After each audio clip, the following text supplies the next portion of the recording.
آخر میں پھر سے درخواست کرتا ہوں، ہاتھ جوڑتا ہوں، منتیں کرتا ہوں، کیوں ایسی شادیاں کرتے ہیں جو امام زمانہ کو رلاتی ہیں؟ عاشورہ میں تو تم ایسے عمل کرتے ہو جیسے حسین کے علاوہ کوئی تمہارے دنیا میں نہیں ہے، اہل بیت کے علاوہ کسی کو تم جانتے نہیں ہو۔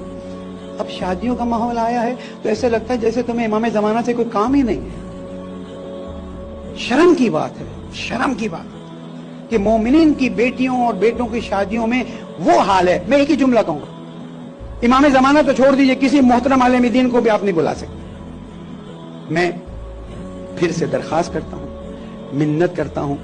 ہاتھ جوڑتا ہوں کہ اپنے آپ کو یا شیعہ کہلانا بند کر دیں، یا پھر ایسی شادیاں اور ایسے پروگرامز کرنا بند کر دیں کہ جس میں اس حد تک بےہودگی ہوتی جا رہی ہے جس کو اب میں یہاں سے بیان کرنے کی ہمت نہیں رکھتا ہوں۔ مومنوں، غیبت کا زمانہ ہے، ہمارے اچھے کام پر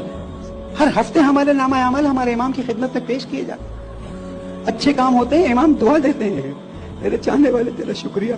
تو نے غیبت کے زمانے میں ہماری عزت رکھ لی سے کہ جب ہم کوئی کام کرتے ہیں تو ہمارا نہیں ہوتا، شبیر میسمی آپ نہیں ہیں، یہ شیعہ ہے، یہ شیعہ اچھا کام کیا،